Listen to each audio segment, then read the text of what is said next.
Welcome back to another episode of Psycosmos podcast. I'm sure it has been so long since you heard one of these types of introductions. This is going to be different kind of style podcast, though, because we got our great friend WidowsMijo here from TikTok.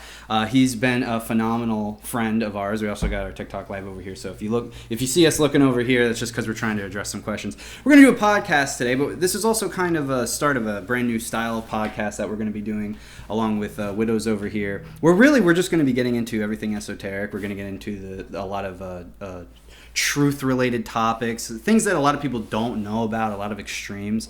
Nothing too crazy, but it's going to be stuff that's ultimately to help people. A lot of self-help and a lot of learning. So if you guys have questions on the TikTok live, make sure you put them down below. Otherwise, I guess we could get started. How you been, my friend? It's great. Yeah, it's great. Yeah. I've been very excited to get this going. I'm also excited to be at the Psycosmos studio. Yeah. Oh yeah, thanks to the Psycosmos studio. That's located. It's the mobile Psycosmos. The mobile Psycosmos studio with all this wonderful stuff behind us. Yeah, the awesome Freemasonry. Yeah, all the satanic imagery that TikTok loves to point out. Right. Yeah. What's the llama? Oh, dude, somebody sent a llama. Oh, that's an awesome llama. I like that llama a lot. Well, anyway, so yeah, let's get started. I mean, today, ultimately, we can get into whatever topics I guess you wanted to get into. Honestly, let's just break the ice, as just right into it. That the last final, not the final chapter, but the main consensus of what everyone's been interested in on TikTok is the sacred secretion. You were the man to talk about the sacred secretion, so. Let's start there. Okay, sacred secretion. What if I could tell you that everything that you know on a life level is really interconnected in multiple different ways? If you've heard of Gnosticism, you've probably heard of as above, so below, and things like that. Really what we're getting at is cycles. We're also getting into patterns, and we're going to be getting into a lot of these things. But what is the sacred secretion?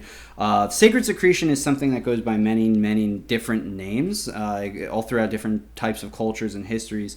A whole wide variety of characters, of mythologies are really kind of a motif for this internal alchemical substance or process that each and every one of us has, where ultimately the whole purpose of it is to heal the human body and also allow your spirit, your vibrational frequency, or however you want to think of it in the human body, allows yourself to become elevated through physical practices. And a lot of these practices are habits that you can form in your daily life, but it's also keeping track of other things too, such as the laws of nature, right? So ultimately what we get into is there's a lot of different stories which kind of revolve around this idea. A lot of them have to deal with Messiah figures. Now, if we take that word Messiah in Hebrew, the etymology of that word is Meshiach, which is a word which ultimately stands for an anointed one. This is somebody who has mastered the process of the oil. You'll hear a lot of different terminologies of this in the Holy Bible, but there's also a lot of things in Kabbalah, which is more Judaic, Hebraic in nature. Ultimately, the sacred secretion is just a biological process which, once you become consciously aware of it, you're able to kind of sync your energy with the universe, which is actually why we called our book and our brand Psycosmos. But it's about syncing your energy with the universe and allowing yourself to heal, connect spiritually to God, or again, if you want to see it as the universe, you totally can. I'm just going to say God. If you utilize this process within the body, this is a lot of stuff of what runs in parallel with Jesus Christ's teachings, but also a lot of other Messiah-related figures. If you take Jesus as an example, in Hinduism, you have Krishna. Krishna is another word for the Christ, right? Because Krishna is just a name, just like Christ is a name, but Christ is christened. Christos is the Latin equivalent, and Krishna has a lot of similarities to the Christ as well. But moving beyond that, there's also other figures like in Chinese mythology. If you go and you do research, you'll find that in China, there is a character called Neja. And Neja is actually the equivalent of Krishna, but has a completely different story, but ultimately a lot of the same characteristics and themes. I know that I'm beating around the bush, but essentially a lot of these stories, and this is really the hardest part to accept for a lot of people, but this is where our book comes into play. This is where you can actually read about all the evidence that we put forward to prove this idea. Jesus was a real person, but Jesus was also the Son of God because his story lined in complete parallel with the universe and the human body. This is why we have put Christ's birthday around year 0, because from the very beginning of Christ's inception going until his death at 33, just as there are 33 vertebrae of the spine in the human body, or there are 33 degrees of Freemasonry, these equivalencies actually are not just external, right? They're not just on a macrocosmic level where you can see them visually or something along those lines. They're also internal. That's the microcosmic aspect of it. So you'll have a lot of religions that talk about having to descend before you ascend, or having to turn inward, meditation and those types of practices. And all of that really runs in tandem and in line with these sacred secretion processes, and ultimately kind of cover a lot of the habits of what you really should be doing versus what you shouldn't be doing. This is just my own personal take. I've often felt like the Old Testament of the Bible is more of a depiction, other than the historical events and whatnot. It's kind of a synthesis on what you really shouldn't do, right? That's why we have the 10 Commandments from Moses or Moshe. And what are the 10 Commandments? You shall not, you shall not, you shall not. It's not, what you should do. It's what you shouldn't do. And then when you come into the New Testament, Christ comes along and he basically gives a lot of ideal depictions of what you should do to kind of live in tandem with that universal energy. This is why Christ, I think, resonates with a lot of people. And there are more complexities to what this sacred secretion process is. That's just kind of the generic overhaul of what it is. But essentially, if you study esotericisms and you look at all cultures, right, this isn't just the Bible. You can make parallels between all of the major religions of the world, because at the end of the day, humanity really resonates and gravitates towards specific elements and patterns. And once you unlock and understand a lot of these patterns, you're able to consciously awaken and ascend through not just a spiritual, mental, or internal struggle, but it's also the external physical struggle of understanding this simulated matrix of sorts, understanding what some people will call the demiurge, or this physical world of material existence, and basically using tools to overcome that matrix or physical world. So that's really just a high-level explanation of what the sacred secretion is, and then there's, of course, a lot of deeper details to that. But I think that's a good point to kind of throw it back to you, and also kind of take a look at what the people online are saying as well. I see God doesn't exist. That's I beg to differ. Oh, okay. Well, thank you. This, I get that all the time whenever I go live too, and it's like at this point, if you just if anyone even just took 10 seconds out of their day to just acknowledge and connect with nature, they would completely change their mind about God. You can tell that people that don't believe in God, and this isn't an insult, because I'm 50-50, live and let live, whatever, because I feel like atheists basically are doing a great job at criticizing the people who love to criticize and convict other people of their own convictions. That's true. So they have a job to do, and I think that is a form of God's work. Mm-hmm. And then I was on live the other night too, that I had an epiphany that was basically well, they can say that God doesn't exist all they want, but the fact that God's living in their mind rent-free whenever they make these arguments, them saying the word, because we know that a thought, it starts as a thought, then it becomes an idea, and then it becomes an action. Mm-hmm. So therefore, them just thinking of the word alone, or the idea of God, God exists as a thought. Yeah. So even atheists still kind of believe in God, because if they didn't believe in God, then they wouldn't even speak about God. Right.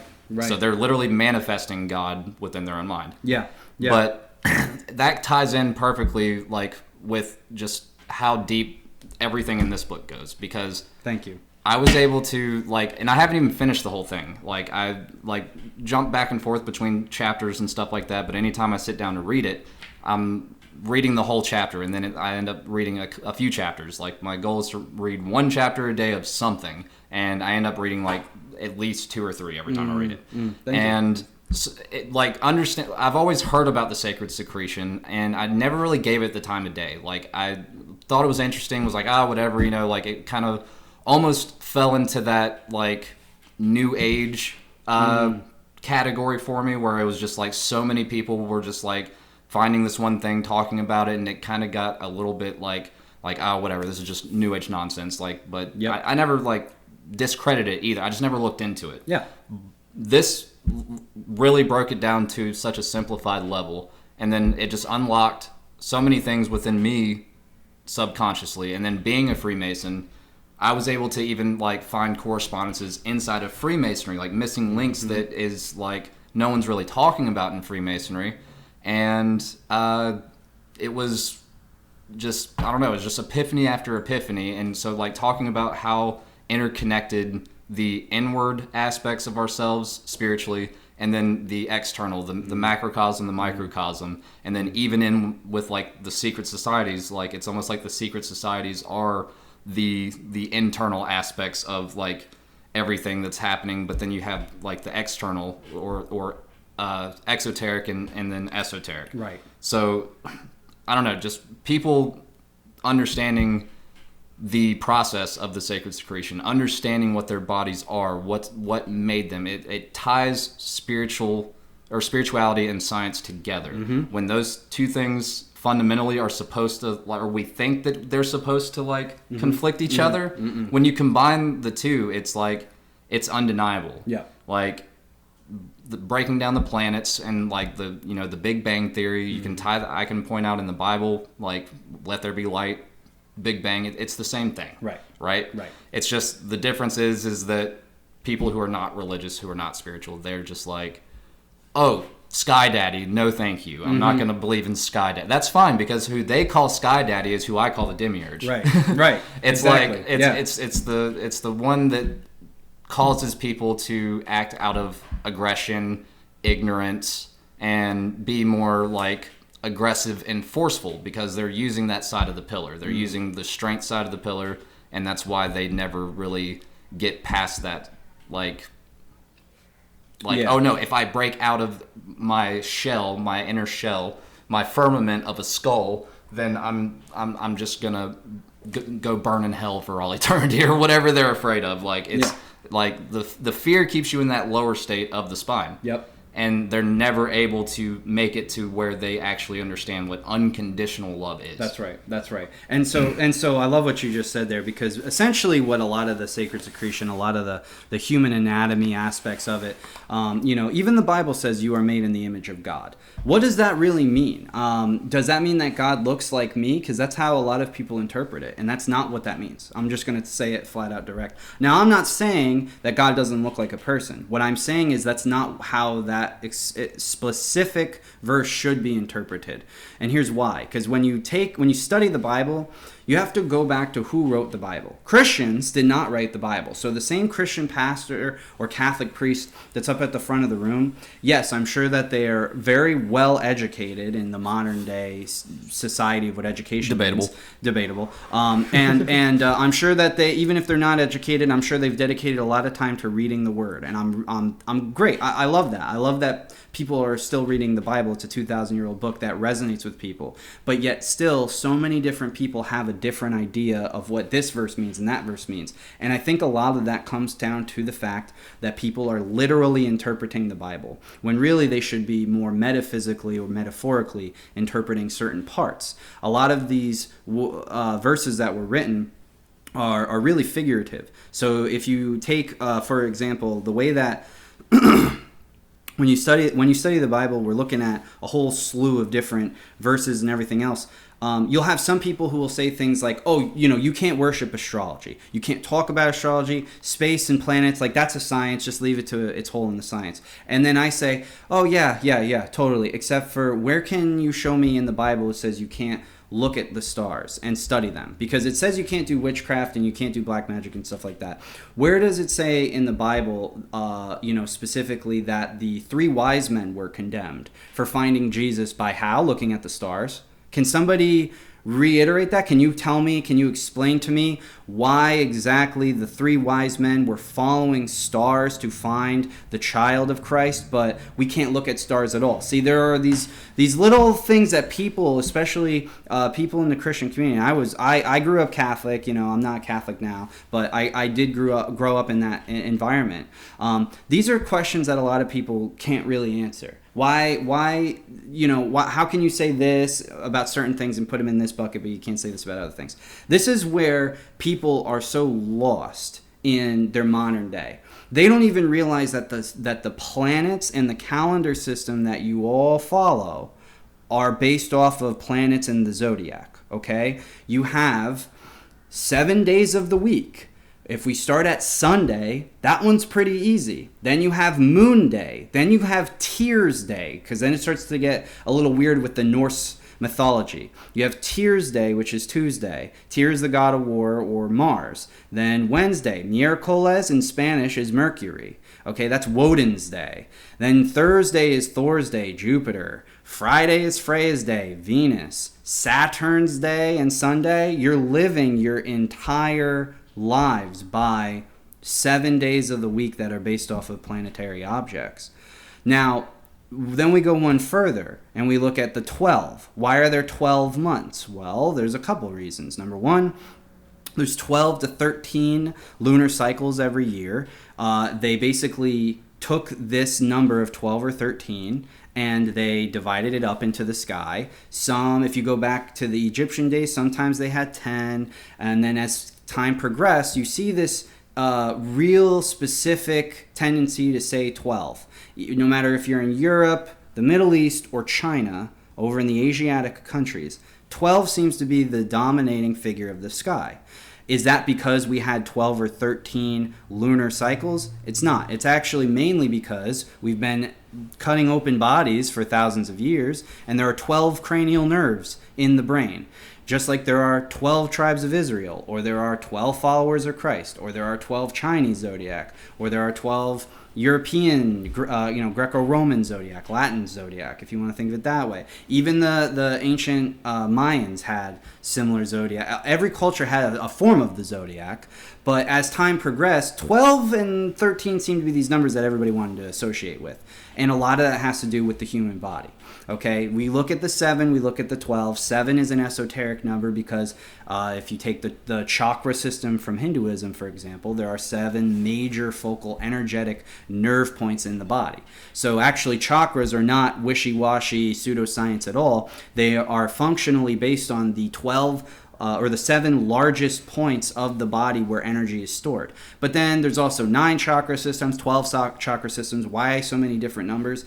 It really comes down to different people trying to break down the formulaic codes of God. That's really what it comes down to. So the 7 in the body, the 12 in the body, the 33 vertebrae of the spine, there's 32 rungs, and then you have the sacrum, which is the secret of the spinal coccyx bone. There's so many different ways to really interpret the human body through these numbers. But our ancestors created a lot of what they knew as religious spirituality based off of these truths. They were looking at the outside world, but they were also, what do we know about our ancestors? Every culture was doing human sacrifices at some point. Every culture was doing, at some point, cutting open bodies. Even if it wasn't a sacrifice, they still had some form of a morgue or some sort of ritual process where they were embalming. Everyone likes to talk about Ben Franklin. There was that discovery of Ben Franklin's underneath his house where he had a bunch of skeletons or whatever the case may be. The historians that own the place now, they dug deeper into the history of it. He had somebody that was living with him, and he was an oddball character in general, but he was also kind of funny. Like his suggestion for the country's bird or animal was a turkey. Which is like, I don't know why, but it's just I could just picture him, Ben Franklin, just like, we should totally do a turkey. I don't know why, but it'd be hilarious. And then there, like, the coin that he had, it said basically, oh shit, what did his coin say? It was like, he had a coin that was an American mint coin, and it basically, like, It was something along the lines of like fuck around, find out, but it wasn't that. Like it was, I can't remember it. I feel terrible. No, you're but he had skeletons underneath his basement in the foundation. He wasn't, however, involved with the grave robbing, but there was a lot of grave robbing that was happening back then.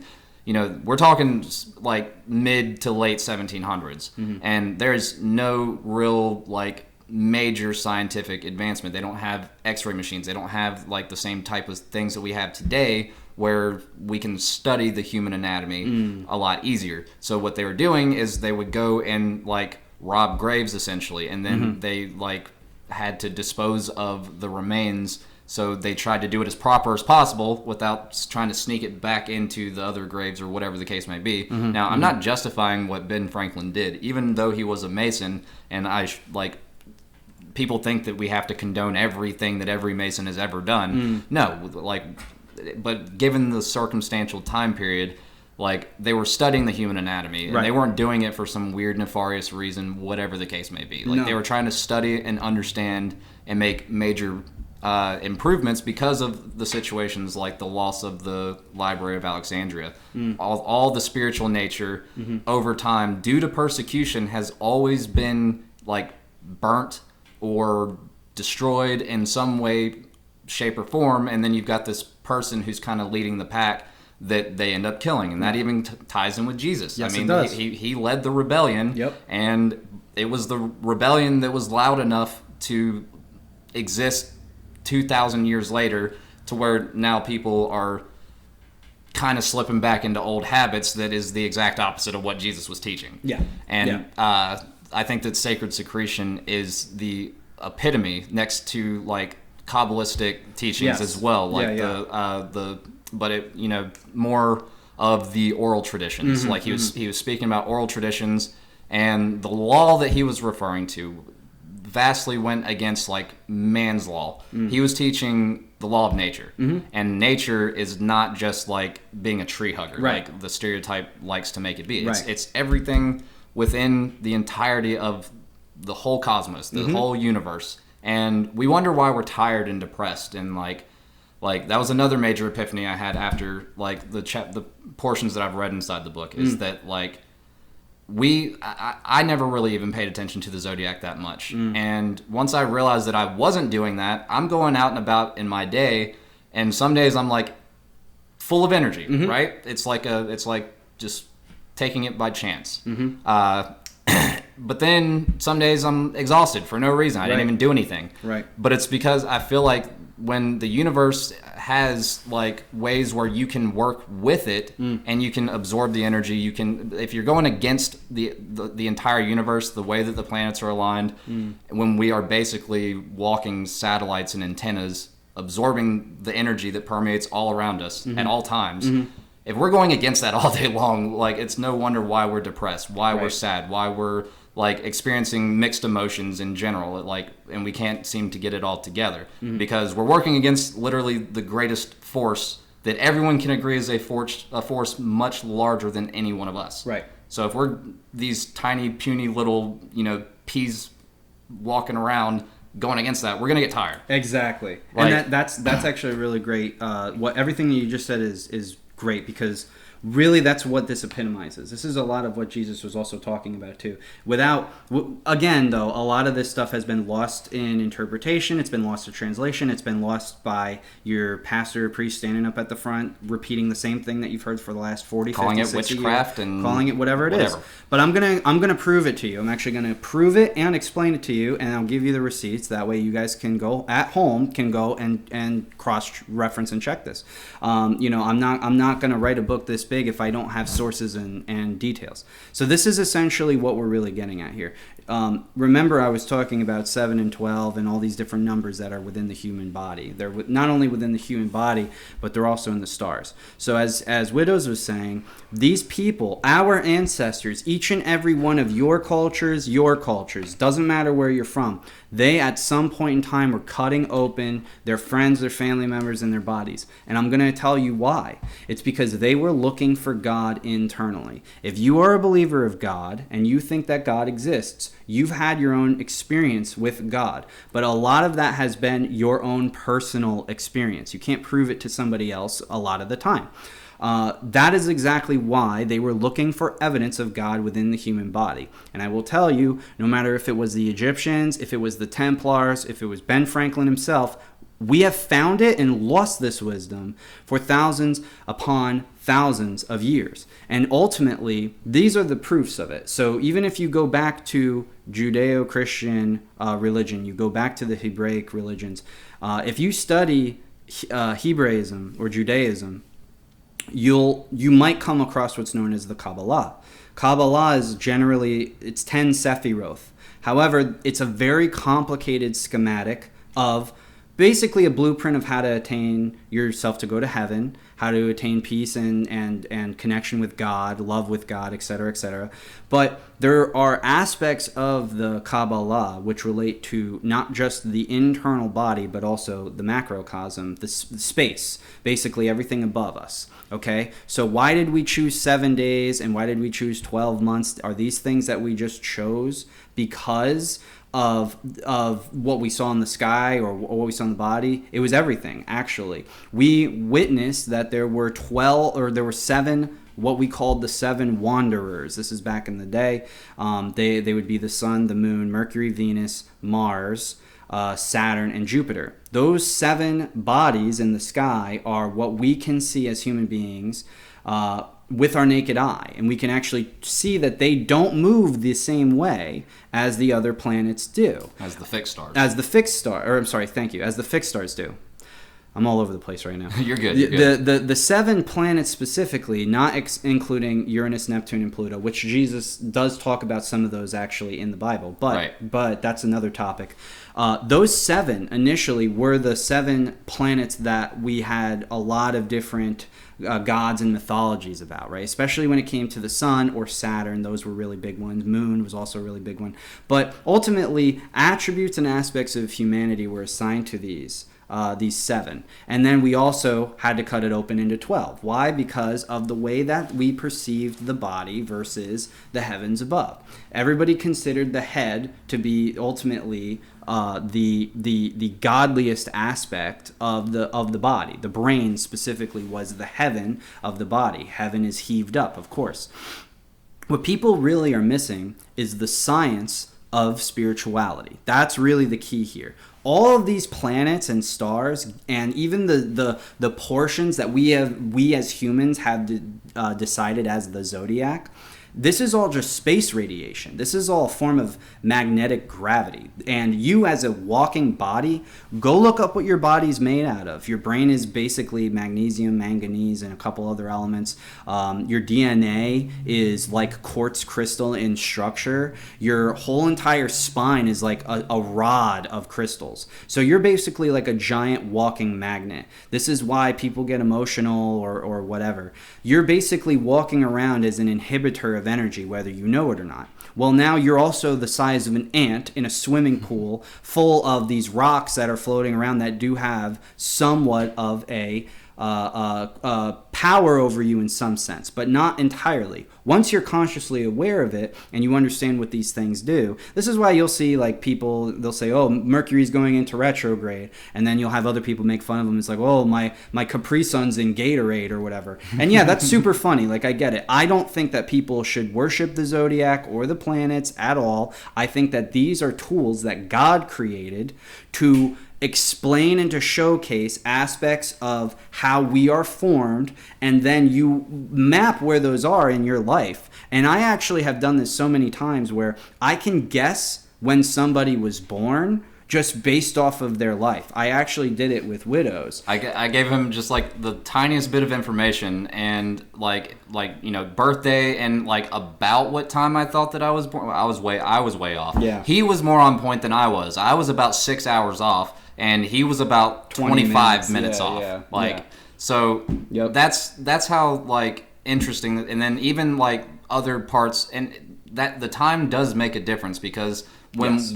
until I had the exact time, he was pointing out like different parts of my chart and was like, oh, like, so at this point around this age, like you probably had something significant happen. And like, obviously I'm being vague, but like, I was like, yeah, like that was the time that this happened, or like, you know, some major event happened in my life. And I was like, okay, so now I understand. That's what unlocked like I was intrigued. I was like, I've got to get to know this stuff. And then through doing that, through studying ever since then, and this was just maybe not even a month ago, like a few weeks ago, maybe a month ago, I don't know.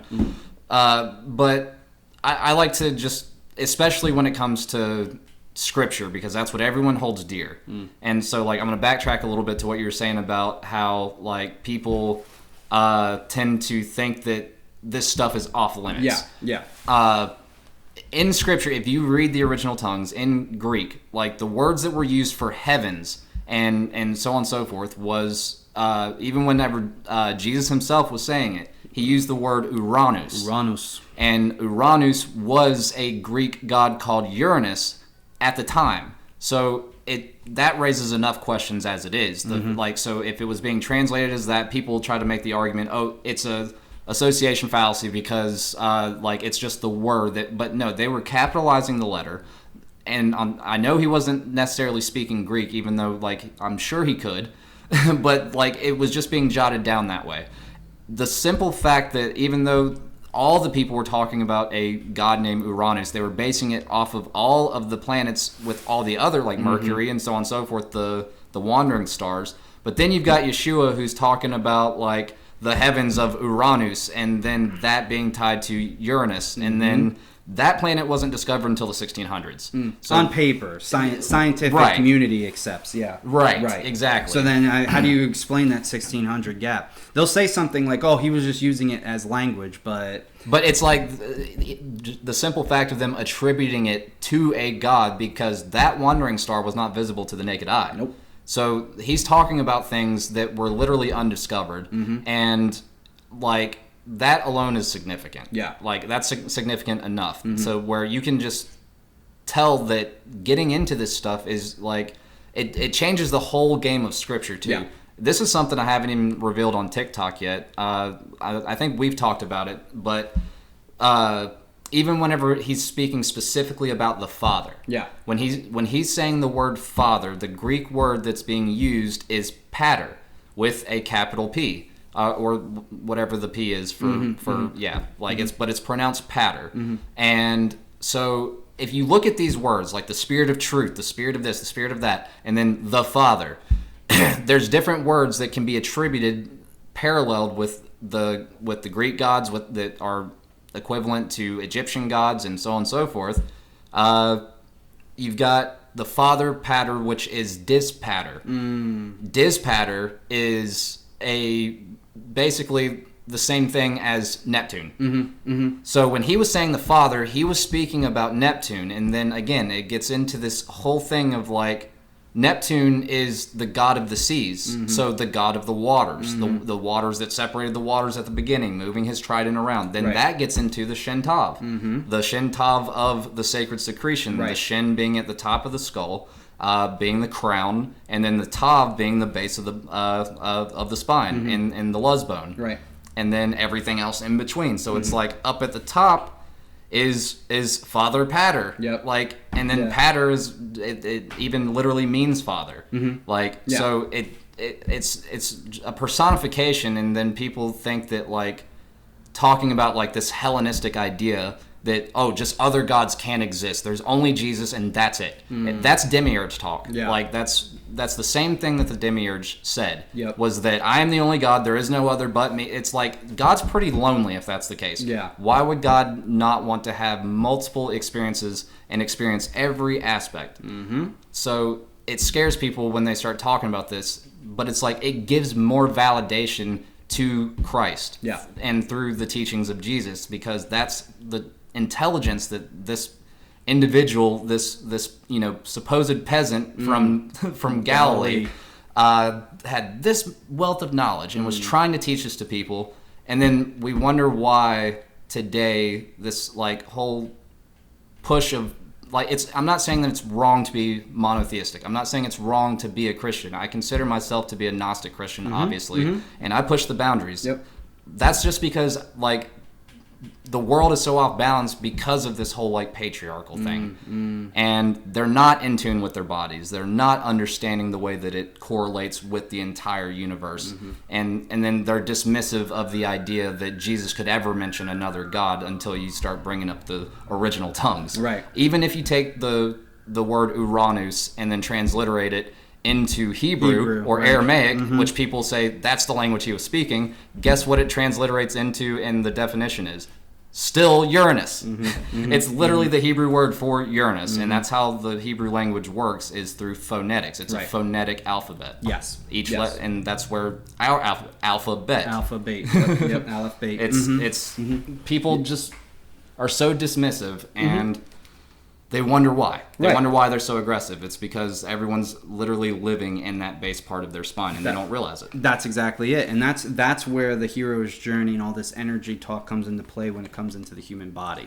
Your whole purpose is to... Your main energy creators in your body is not your brain. Your brain actually sucks the energy up most of the time. It creates energy itself, but it's not your biggest focal point. The biggest areas of energy are actually in the stomach and the base of the spine, which is the sacrum. Now, I've actually talked with a ton of doctors about this because this is how I've had to formulate my own research. When you look at the human body and you look at the brain, I just said the brain was divided into 12 cranial nerves. These 12 cranial nerves rule 12 different systems of the body. Okay, when you are in your mother's womb, this is where the astrology comes into the science, and this is again where I have proven this in this book, and you can go and you can cross-reference that all this information yourself. When you're born, okay, how many months are you in your mother's womb? Right, you're in for 9 months. Each month, depending on the month, your mother actually gets hit with different space radiation.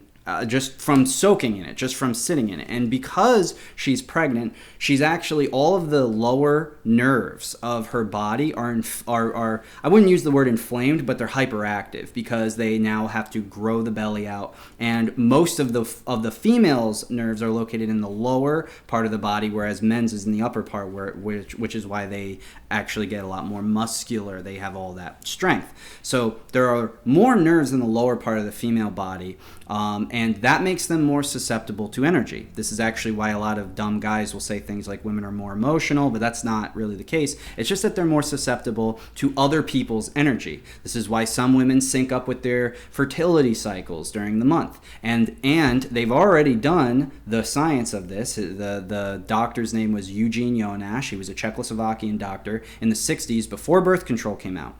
And he discovered that most women ovulate and menstruate 80% of the time in accordance with the moon. Specifically, if their cycles are not altered, they ovulate on the same day or the same phase of the moon as when they were born. So if you were born, the day you were born was on a full moon.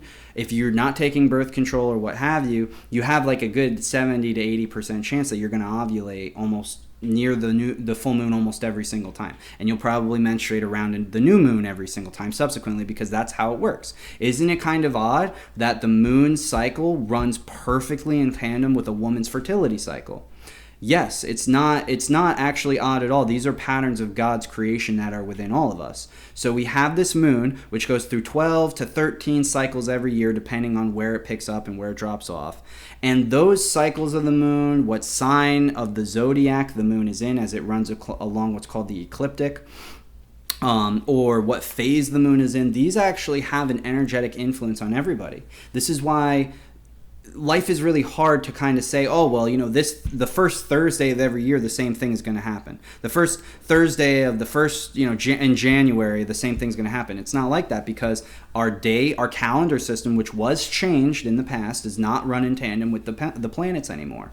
Our current lives are told to basically ignore all of that. But in reality, it's controlling more people who are subconsciously unawakened than it actually is doing nothing. It's actually doing a lot more for people than they actually realize. They just don't know it.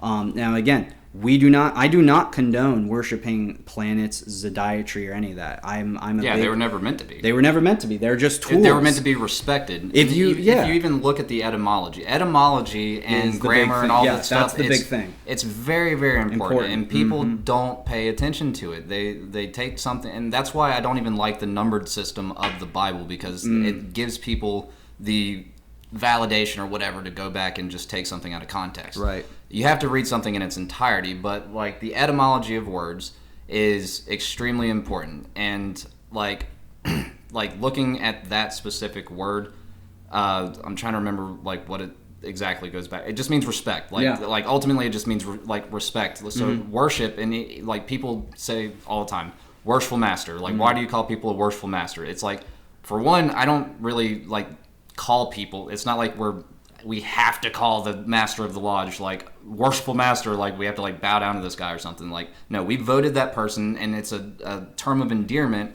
of someone we respected and we voted into that position.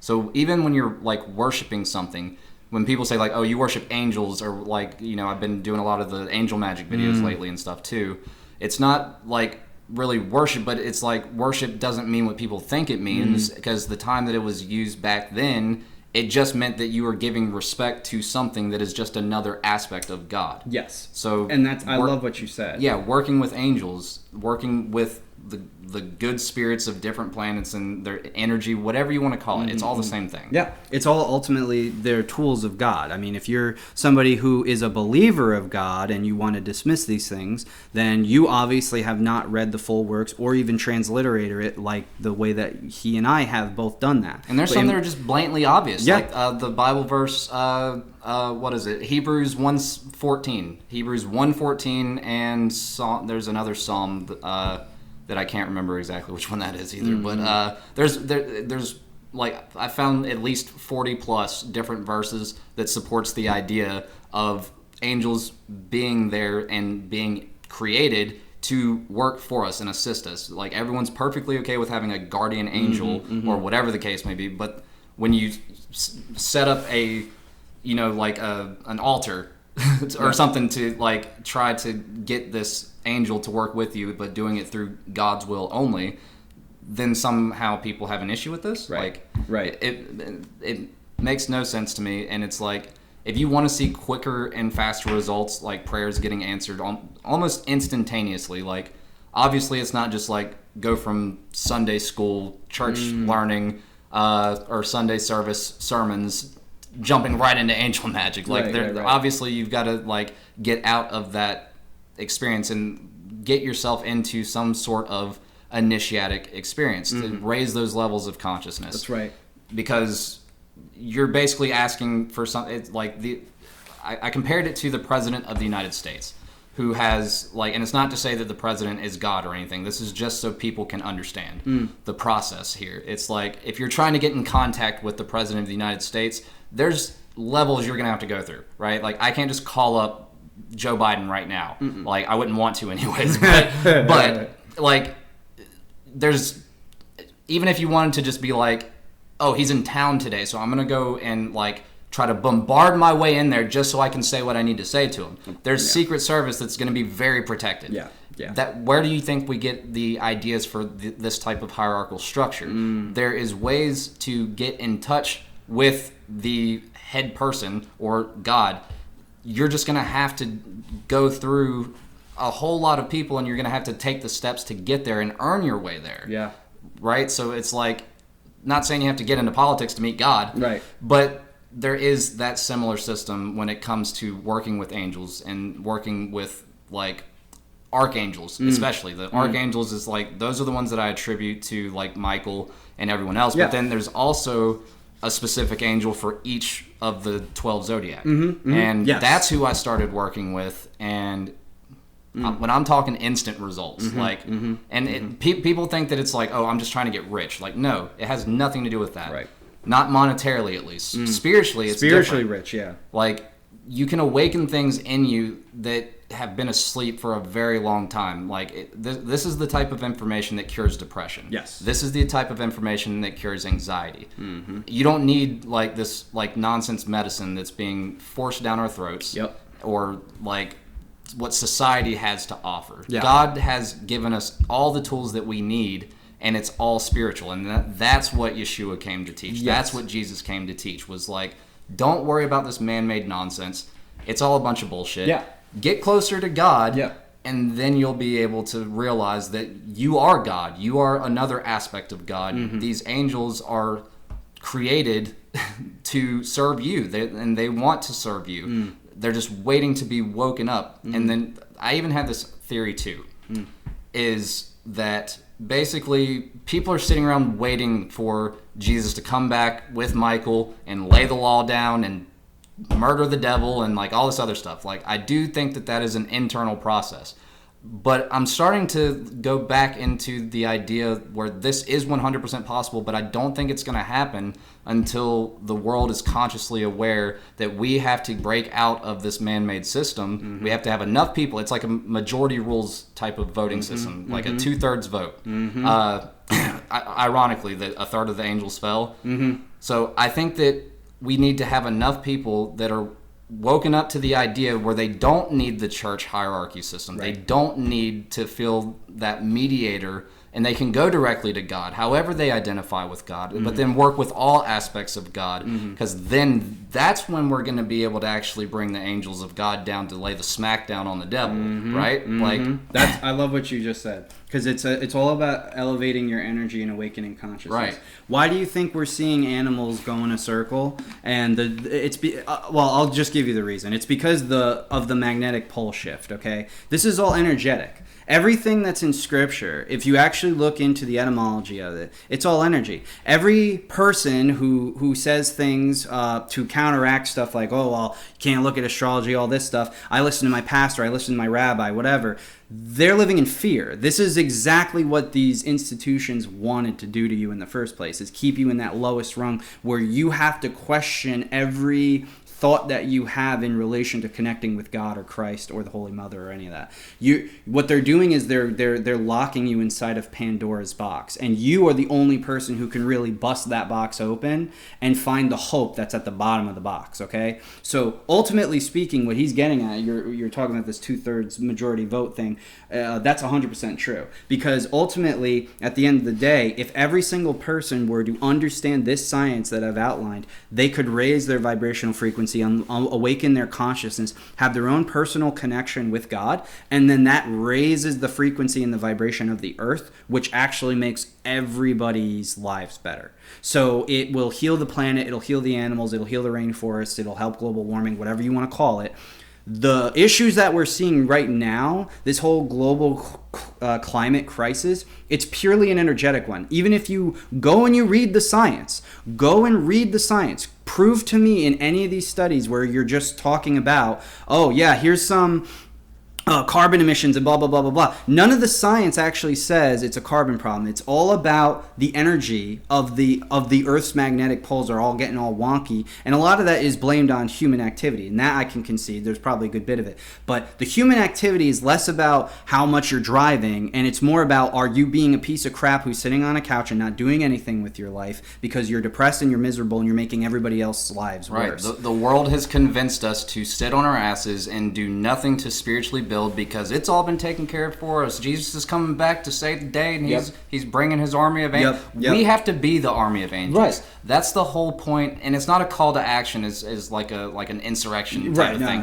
It's a call to action for you personally to awaken yourself and want to connect with God and Christ. It goes with the as above, so below, which everyone thinks is such a scary term. It's literally inside of you. It's in you, whether you want to accept it or not. Yeah, it's in the Lord's Prayer too. As in heaven, so on earth. Right, exactly, and that was taken directly from Thoth's prayer in Egypt, which is as above, so below. Exactly. As in heaven, as on earth. It's in the same things that people are saying in churches, and then they go out and they point the devil's finger at them. That's why it says rumors of war and so on and so forth. Like, it does talk about rumors of war, but if anyone's been paying attention to, like, for example, the situation that's happening in Russia, like, there's always rumors of war, and everyone's like, it's the end of the world, like, blah, blah, blah. You have all these literalists that are, like, taking things way out of context, still living in fear. The way that the multitude's consciousness affects the outcome of what's to come, what's going to happen. Yeah. It's going to take a certain amount of people to consciously be aware of the fact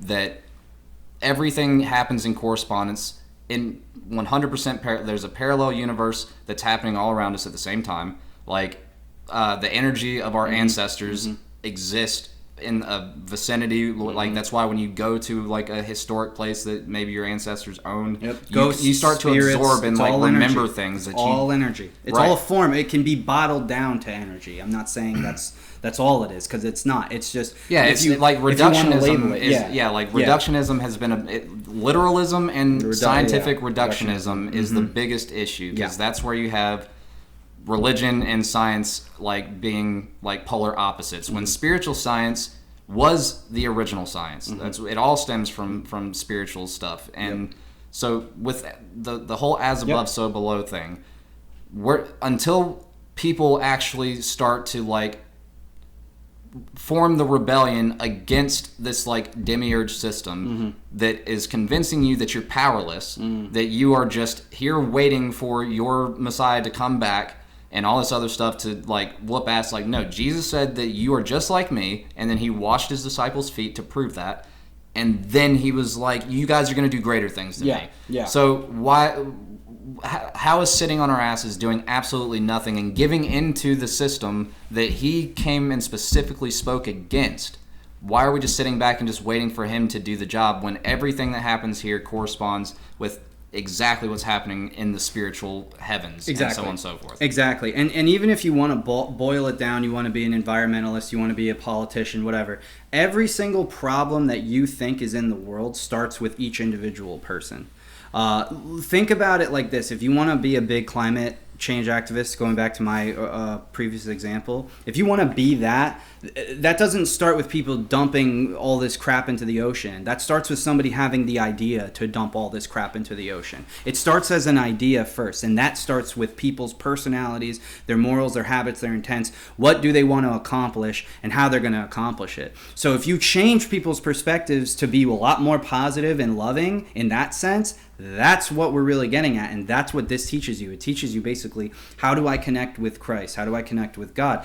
I want to go back to what this sacred secretion is. I brought it up earlier. You're in the womb for 9 months. I'm going to scientifically prove to you that Jesus Christ was not only the Messiah, yes, but he's also within you. What does it mean when Christ is within you? Why is it that if you study the Old Testament of the Bible, you will find that if you translate it into Hebrew, it says that Moses had a part of Christ within him? How is that possible? I'm going to explain it. Because Christ is not just the individual. Christ is what we all have within us. Some people will call it Christ consciousness. A lot of our ancient ancestors who were very wise called it the Christos, or the chrism. And this is a substance. This is an oil. Meshiach, Messiah, in Hebrew means the anointed one. It means the anointed with the oil. The purpose of the Kabbalah to the Hebrews, the purpose of it, according to the Zohar, is to fulfill the Mashach. The Mashach is the anointing. It's the oil. It's to fulfill the oil. Why is it that... What does that even mean? What the hell is this oil talk?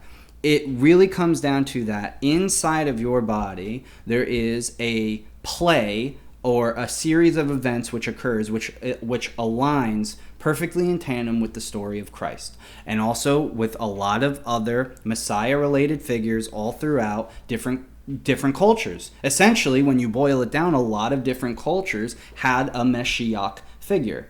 And I'm not just talking about the big three of Judaism, Christianity, and Islam.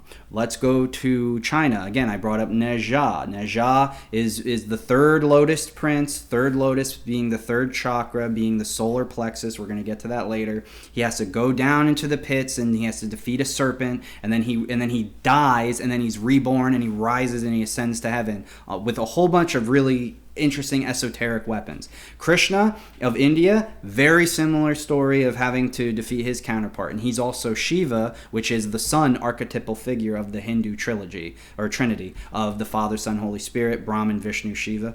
So or rather he's Vishnu, not Shiva. Anyway, so he takes that place of the sun archetypal figure. Now, what am I really getting at with all this stuff? Why are all of these people talking about different oils and substances and everything? Because inside of your body, okay, you are mainly made of roughly 12 major chemicals. Again, when you burn a body away, these 12, they're called cell salts, remain. Now, you can, go cross-reference me. There was a doctor who performed a whole wide variety of experiments and found what is now called the 12 Schussler cell salts. Each one of these cell salts is not like a salt that you would put like table salt on your food. Each one of these cell salts is a form of basically a chemical substance that each one of the 12 cranial nerves, the 12 systems of your body need to replenish. Okay? When you're in your mother's womb for 9 months, depending on when you were conceived, your mother will make 9 of these chemicals majorly and 3 of these chemicals minorly. And that's a problem, because those 3 chemicals that you're really missing out on is what is going to end up causing a vast multitude of your health problems throughout your life. As an example, if you are a Pisces born in late February or March, early to late March, they have huge iron phosphate or iron deficiency problems. They have iron problems, blood, anemia, stuff like that. Okay, this is something that's very common trend all across the world. And in fact, all of the richest, most powerful people actually observe and study these things, and then they lie to you, good people, and they say, don't look at this stuff. They don't want you to understand holistic science. They don't want you to know that your body was in an incubator that was getting hit by space radiation for 9 to 10 months. And that space radiation is what's causing, it's what basically causes your own aura or your energetic structure. Everybody's different because you have all these different planets basically acting as mirrors in the sky that are all pinpointing energy specifically at the Earth. And then you, as a baby, are soaking in this energy because you're a brand new life. And then that energy essentially bombards you as a child. This is why all these babies look the same, but then eventually as you get older, this energy bombards and molds you like you're some clay, like it says in the Bible. You're clay, and you get molded. This is why in philosophical psychology... You're a golem. You're a golem, yeah. This is why in philosophical psychology they have this whole nature versus nurture, are you born as a blank slate? They had all these ideas based solely around these esoteric deep teachings of this energetic, not only energetic, but it's also chemical kind of structure. But of course, a lot of these sciences were well known, but they had to be rediscovered so that it would confuse people. And, well, see, that's the thing, too, is that people give me like either really weird looks or like really shocked and blown away looks when I try to explain to them that Genesis is also not only the creation of like existence. It's also your creation. It's telling the story of your creation. It's like when they look at it from that perspective, they're just like, oh my goodness, that makes so much sense. Especially when you break down the science of the oogenesis, which is the creation of the woman's body, creating the egg, the cell. Yeah. And then they're like, wait a second, did you say oogenesis? Like, or oogenesis or whatever? Like, yeah, it's literally the same thing. Like, that's why they named it that. Yep. And it's the zinc that happens is the spark of light, the hard spark. Zinc, phosphate, sulfur, all explodes once that sperm hits the egg. They captured this in animals back in like 2012 or something, and then 2016 finally was able to capture it inside of humans as well. And I couldn't get those years mixed up. It's a mini Big Bang inside of the woman. Exactly. And then even further down in Genesis, it says that God created male or female. That's the Yod He Vav He or the XXXY. It's the same thing, because if you go back into Paleo Hebrew, you go back into other forms of like transliterations, whatever, eventually you're going to find the XXXY. Yep. So then it says that God creates the female or the male and the female, and that's why there's 2 creation stories in general. And then they think it's a crazy idea that there's some demiurge who was a created being that co-created us, or whatever the case may be. Like it's macrocosm, microcosm, and then they get into the whole like firmament thing, because that's mentioned within those verses too. They're like, well, what's the firmament? We're trapped in the firmament. We're in a bubble, and the earth is flat, and all this. It's like, no, that's the trap. Is the firmament is the trap. It's the net of thinking, because you think that you can't break out of this firmament. The firmament is symbolic of your literal skull. Mm-hmm. That's why it's called free dome. Exactly.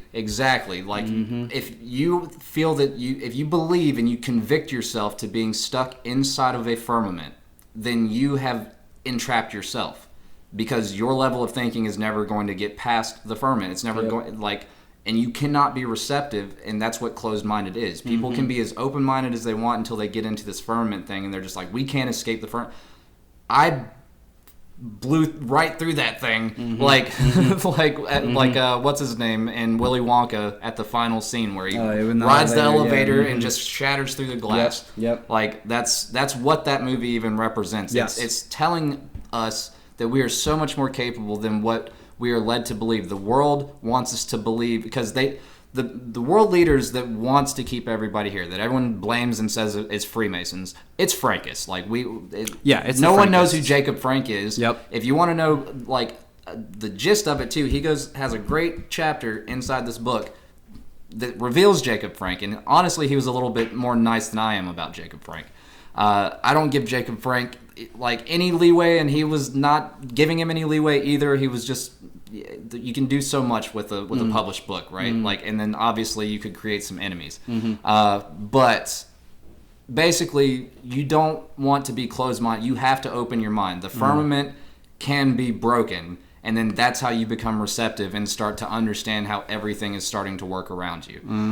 You start to pick up on like the BS, but the best thing about it is that you're no longer focused on the BS. You're not giving into the divide. You're not thinking negatively anymore. Like, you see the beauty in everything. And that's what it means to bring heaven to earth. And like, so before we can get to a point where I think that like a physical Jesus is going to return and then reign on earth, and then we're going to be given new spiritual bodies, or like we're just going to transmutate into whatever happens. Nope, that first starts with if Jesus with all is of an us. alien and a spaceship comes down and he's walking out with Buddha, I don't really care at this point. I don't think it's going to happen until people can get out of this system. But then that's why they're all panicking, is because they know what's happening. They know that Jesus did what he was supposed to do. They know that Jesus was friends with Krishna, Buddha, and so on and so forth. Like the point is that we all have to set the BS aside, and we have to come together. That's the only way that this stuff works, is that everyone starts to get a little bit smarter. And they think that just intellectual laziness and spiritual laziness is gonna like just get them into heaven. I agree, like everyone goes to heaven in my opinion. But it's just gonna be a lot easier process if you start to like educate yourself and to break out of the firmament before you actually pass away, because it's gonna be a lot harder process. And I do believe in a form of reincarnation. I like to call it transmigration. I like that. So that way you're not trapped inside of this damn fishnet, and you make it out of the fishbowl. Yeah, because it's all, well, Jacob saw the face of God, and he named it Mount Peniel, and that's the pineal gland. So essentially what we're getting into... And same thing with the angel, Peniel. There's a literal angel named Peniel. And that's what a lot of this book gets into. It gets into what really is the truth of some of the aspects of what we know as being humans. So, to kind of put a capstone on the sacred secretion, I want to talk about exactly what it is. So you're in your mother's womb, like I said, for 9 months out of 12 months. You're not getting 3 of these chemicals majorly, and that causes you to gravitate towards specific things. One of the things that causes you to gravitate towards is specifically the moon. If we look, again, this is a big thing. If you want to be the type of person who wants to go get this and read this book, I mean, it's very easy to dog and attack this, but it's much more difficult to actually go and read it and then formulate a response. I promise you won't really be able to argue a lot of the stuff that's in this, because it's pure facts. It's basically bridging the gap. Show me the proof. Yeah, really. And I brought my receipts. It's showing the proof between spirituality and science. Yeah, I want to see their proof to debunk any of it. I offer that all the time. Yeah, me too. I've actually published this so that somebody could go do that, because once you get to this level of understanding the Word, understanding the Bible, understanding not just the Bible, but it's also basically all the other spiritual books. I mean, it gets very, very deep, and you start to see the similarities. So with this, as I was mentioning, as we've been discussing, there is a Christ inside of you. There's a Christ within you, okay? During each and every month, your body undergoes what's called a greater mitosis cycle. Now, we've tracked this in women, but of course the science has been very, very, very negligent when it comes to men. And this is actually why men have been the sole proprietors of secret societies, to keep this wisdom alive. That's exactly why a lot of them are male-dominated and male-centric. And I got another. I'll let you finish, but I got a little bit to elaborate on that as well. Oh yeah, no, go for it. Go, yeah. Oh, okay.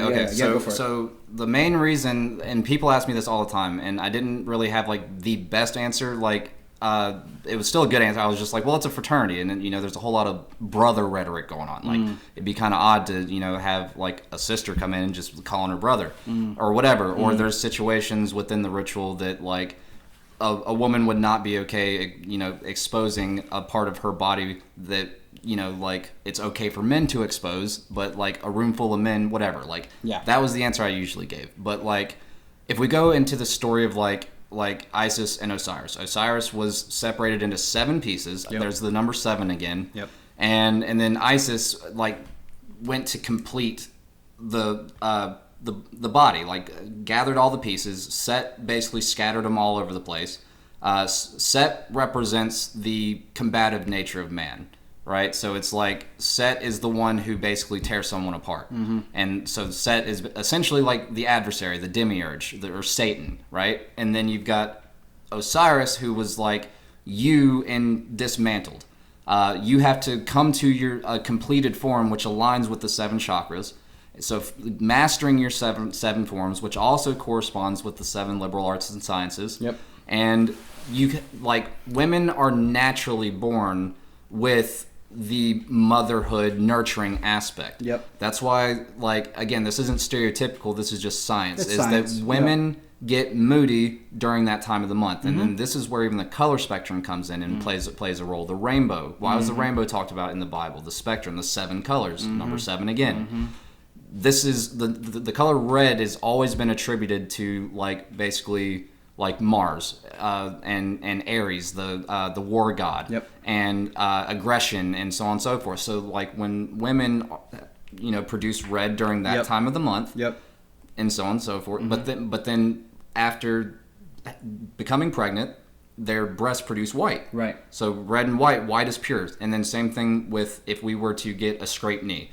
The first thing that happens is redness, irritation, and so on and so forth, because it's an aggressive abrasion. And then right after that, plasma's coming through, and then the plasma starts to oxidize and form a scab, and then after that, the white blood cells come in to save the day. White is a form of purity. And again, it's nurturing the wound. So that's essentially what's happening in Freemasonry, is that men are not born with that nature. They're very ignorant, right? Yeah. We had blind almost. Every culture in existence before westernized laziness, as I like to call it, there's always been the initiatic experience of a man like boyhood going into manhood. And so essentially we have to figure out how to find that unconditional love aspect inside of ourselves. So when we're doing this inside of the lodge, we're completing those 7 forms. We're finding ourselves out. We're going within to think and contemplate on the idea of perfecting ourselves as individuals. But then we're also pushing the idea of brotherly love and charity and so on and so forth. Serving others rather than serving self. And then we wonder why it's called a mother lodge. Yeah. Like it's called a mother lodge, and then in the 3rd degree, you're raised to the degree of Master Mason, and by that point, you should walk and carry yourself as an upright Master Mason. And so you're essentially like, it's not to take away from the Jesus story.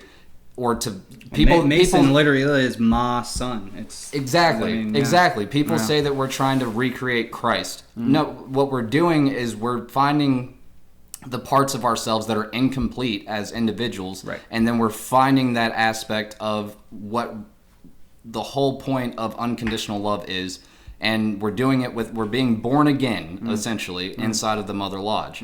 And we need that because, like, once we get to that point, that's usually when men go and find a literal wife, or they're already married, and then they realize, and then they go home and start treating their families better. Like, even if they weren't treating them bad, they're just every day trying to find ways to become better versions of themselves. Exactly. It's, and that's really what we're here talking about too, is trying to share that wisdom with people so that they can awaken themselves. And look, if you're the type of person who wants to be a Christian and just completely dog on this, if you want to be a Jewish person or a Muslim and you want to just dog on this, that's fine. You can totally do that. We just ask, you just keep going through life, be a good person, do your own thing. But if you're actually really curious and you want to discover what all of these great works are actually talking about, that's where the sacred secretion and all this stuff comes into play. And that's what I'm going to just explain to you really quick here. Sacred secretion is a biological process that runs completely in line with not only your astrological cycles, but it's also just a story that's replicated all throughout history and time, including the story of Christ and his life, as well as what's been going on in the heavens. So again, we have 12 cranial nerves in the body, 12 zodiacal signs, and even in the sky, we have 12 basically parts of our local solar system. The sun, the moon, Mercury, Venus, Earth, Mars, Jupiter, Saturn, Uranus, Neptune, Pluto, and then if you add one of the astrological belts, or if you take Earth away and you add the Kuiper belt on the outside of Pluto, however you want to do it, there's basically 12 to 13 major functions, just like there's 12 parts of the brain, 12 followers of Christ, 12 tribes of Israel, but then Christ is the 13th figure because he's the amalgamation of all, and then you have the brain is the one figure of the 12, and then all of Israel, all 12 tribes of Israel together form Israel, Isis, Ra, Elohim. So what is Israel? That's the internal consciousness awakening, and sacred secretion is all about doing that. So instead of taking it literally and calling it a place, we're actually talking about the metaphysics and the figurative language of what the Gnostic peoples who pretty much wrote the Bible, what they were really trying to get at. Well, and then 2 sets of 12 ribs. Right. That surrounds, meets in the center, right at the solar plexus, where it is protecting our heart and our lungs. That's right. And a lot of these things, the chakras, the organs, what have you, they always have these like delineations, and this is why. It's because there is actually a physical process of God's existence within you. Once a month, everybody knows that women have a menstruation cycle. What age does this start? For most women, it's like 12 or 13. Very odd number to start puberty, but we're just going to keep running with it. That 12 to 13 is roughly the average age where people hit puberty. Right when that starts, every month, if you're a man, you start producing sperm, as a boy, and then as a girl, you start menstruating, and your fertility cycle begins. In women, this was studied very extensively, and they found that during a woman's period cycle, their menstruation cycle, their body is really focused on healing itself. Okay, this is why people are really moody. This is why they are looking for easy pleasures. Okay, the reason for this is because the body is undergoing a dramatic shift, a dramatic energetic process. Now, this also occurs in men. And I actually have met with a lot of people, some doctors even, and they call it menstruation, like menstruation, but it's menstruation. So essentially, we've already proven this to be true scientifically. You can go cross-reference it. It is very, very difficult to debunk. I'm not going to lie. You can go and I'd love to see if anybody could debunk it. I doubt that you could. I'm sorry. And that's not saying anybody's stupid. This is so complex and complicated. I have pulled from so many different scientific sources it will be almost impossible for you to actually go through this and try to debunk the science of the human body. Anyone that knows my content, that's what I do. I debunk stuff. That's what got me into Masonry, was because I was a conspiracy theorist, and by debunking all that for years, that's what ultimately made me decide to do it. If someone makes a claim, and whether it's about Freemasonry, whether it's about spirituality or like esoteric nature, anything, like, I'm gonna analyze the living crap out of it, and if I find any discrepancies, I'm going to point it out. And I'm good with like people that are good with criticism, and like I have not found one thing inside of this text at all that I disagree with. Thank you. That I could even attempt to debunk, because it's like everything lines up, everything matches up, and it if anything, it just like unlocks things that you don't realize are there. But he's always made the same point, even inside of the book, that all of this stuff has always existed. It's just there for us to discover. Yeah, we didn't discover this. We just put the puzzle pieces together because the powers that be that run a lot of what we know as modern society, they don't want you guys to know this stuff. So, sacred secretion, what is it? Once a month, your body undergoes what's called the greater mitosis process or cycle. This is something that science has already studied. It's in both men and women. So, menstruation is a real thing. It's just the way that it is. You're going to have to accept it. Science has already proven this. Once a month, essentially what happens is when the moon enters a specific time, based on your own birth, and that's something that we help you calculate in this book. You can go and you can look it up online. You don't have to use us as the main focal point source. Once a month, your body undergoes a greater healing process. What happens is a part of your brain called the claustrum gets hit with a high vibrational frequency. The claustrum is named after Santa Claus. Just like Santa Claus goes down the chimney, he leaves his little presents, and then he goes back up the chimney. This is what's going to happen in your body. This is why Jesus traveled down the Jordan River and up the Jordan River again to go spread his teachings. Yeah, there's going to be a lot of those similarities in the next 10 minutes. Oh, a friend of mine pointed out, too. It was... which one is it? I know there's Mount Hermon. There's a few other mountains that's out in like the Sea of Galilee, but I can't remember exactly which mountain it is. But if you go and look at it on Google Maps, and it's the same one that is in like that same region of where he was teaching his gospel, is if you look at it from a bird's eye view, it's literally the shape of an eye. Yeah, like and it's like. So that being the top part of the spine, and like talking about the mind's eye, the third eye, and so on, the pineal. Even Galilee means cycle. Bethlehem means house of bread. House of bread is Virgo. We're going to get into that. This energetic signal, what he's saying is basically, yeah, there's that whole area of the Jordan River was basically known as... It's the depths of the as above, so below. Yeah, it is. It's so deep that like it's literally they settled there thinking it was almost like a land. spine. At the very base was Sodom and Gomorrah, which, like sodomy, it's has everything to do with the genital region, and that's why God smote it. He destroyed it. There's literally all this proof for it. So once a month, your body, and again, this is all proven in the science of the body, so you can run it completely in correlation with pretty much most of the major world religions. You will find that there are tons of similarities. Your body takes this energetic signal of light, which is an aspect of our electromagnetic universe, which is a dual ship. Electro being Elohim, like the father, magnetism being like the aspect of the mother. You get this electric signal that goes into your brain on the right side mainly, but it's either or. It travels down in and it basically tells the body to start undergoing this process. For women, this is why you start menstruating, actually. This is the initial click. A lot of people in the science who really like science are like, oh, it's just chemicals.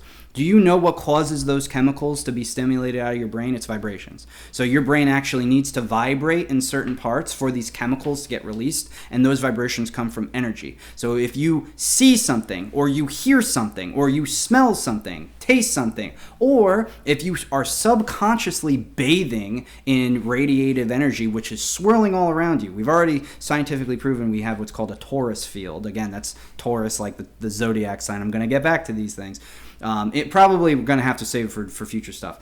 Once a month, your body is told to go through this process, okay? This is most of the time when a woman is menstruating. This is also why she's ultimately left very, very weak. The body needs to heal itself. Your body starts creating different chemicals. The kidneys have to create specific chemicals. Basically, the pineal and pituitary within the mind, both are stimulated. This is the land of milk and honey. The pineal gives a golden-like substance. The pituitary gives a milky-like substance. And these two substances, the land of milk and honey in the mind, this is heaven. This is where you want to go. This is where Moses was trying to lead the people up into the brain. It goes down. This signal tells all the parts of the brain to start making these chemicals, especially the endocrine system of the pituitary gland. And it goes down the spine.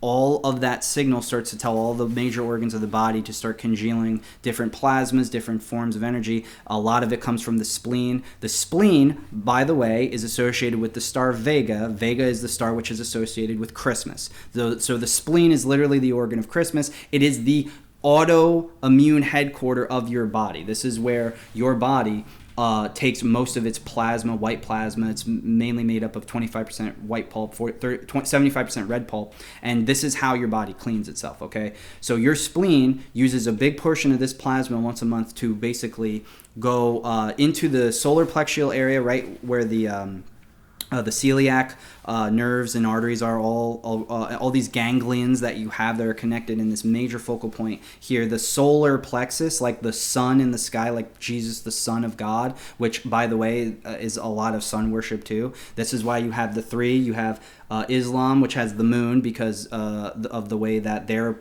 Messiah did something with the moon, which caused a miracle. The Jewish religion has a star. And then what is Christianity? It's a cross. What is the cross? The cross is not just what Christ was crucified on. It's also a symbol which is like the Ankh of Egyptian mythology. It's a sun symbol, just like he is the Son of God. This is the horizontal equatorial plane. So if you're standing on the earth, it's like a cross. And this is why we have north, south, east, and west, and a whole bunch of other stuff.